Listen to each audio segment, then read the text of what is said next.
প্রায়শই আমাদের কাছে বিভিন্ন গার্জিয়ানরা তাদের বাচ্চাদেরকে নিয়ে আসে যে বাচ্চা কিছুই মনে রাখতে পারে না, পরীক্ষায় গেলে অথবা টিচারের কাছে গেলে সব কিছু ভুলে যায়। ভুলে যাওয়া তো মানুষের স্বভাবত গুণ, মানুষ যে কোনো কারণেই ভুলে যেতে পারে। কখন এই ভুলে যাওয়াটাকে আমরা রোগ বলবো বা কখন বলবো যে এটা স্বাভাবিক? ভুলে যাওয়ার এই সমস্যা নিয়ে আজকে আপনাদের সামনে কথা বলতে এসেছি। আমি ডাক্তার নাজমুল হক মুন্না, সহকারী অধ্যাপক হিসেবে কর্মরত আছি নিউরোলজি বিভাগ, মুগদা মেডিকেল কলেজে। মানুষ ভুলে যায় বলে নাকি ভালো থাকে এবং সেই জন্যই মানুষ সামনে এগিয়ে যেতে পারে, কিন্তু যদি বেশি ভুলে যায় সেক্ষেত্রে কিন্তু অনেক প্রবলেম। আমরা যে মনে রাখি বা আমাদের যে মেমোরি, এটা মূলত তিনটি বিষয়ের উপর নির্ভরশীল। প্রথম হচ্ছে কি আমাদের মেধা। মেধা ইজ এ জেনেটিক প্রসেস। সবার মেধা একই রকম হবে না। আইনস্টাইনের যেরকম মেধা, আমার মেধা সেরকম হবে না।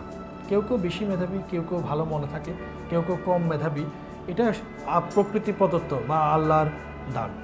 কারো বাচ্চা বেশি মনে থাকে বলে আপনার বাচ্চাকেও সেরকম মনে রাখতে হবে, এই ধরনের কম্প্যারিজনে যাবেন না।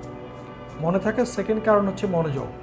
আপনি যদি কোনো কাজে মনোযোগ না দেন সেক্ষেত্রে কিন্তু আপনার ভালো মনে থাকবে না। অনেক সময় মারা কিন্তু আমাদেরকে বলে যে ওর বাচ্চা পড়া মনে রাখতে পারে না, কিন্তু তাকে যদি মোবাইল দেয় তাহলে মোবাইলের সব অ্যাপসের কথা সে নিখুঁতভাবে মনে রাখতে পারে। এর মানে হচ্ছে তার পড়ার দিকে মনোযোগ কম। মনোযোগ না দিলে আমরা কিন্তু কোনো কিছুই মনে রাখতে পারবো না। ইভেন সাধারণ একটি কথা আপনাকে একজন মানুষ বলছে, আপনি যদি অ্যাটেনশন না দেন তাহলে কিন্তু আপনার মনে থাকবে না। তৃতীয় কারণটা হচ্ছে বিভিন্ন ধরনের মানসিক এবং শারীরিক ব্যাধি। মানসিক ব্যাধির কারণে কিন্তু স্মৃতিশক্তি বা মেমোরি কমে যায়।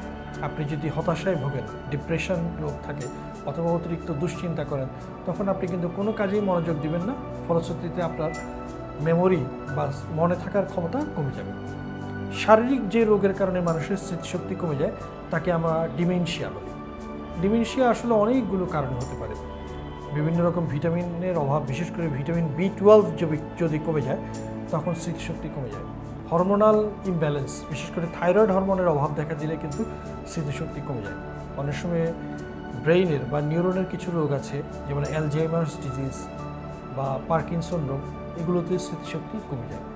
স্মৃতিশক্তি যদি অনেক সময় বেশি কমে যায় তার সাথে সাথে কিন্তু ঘুমের সমস্যা আসে।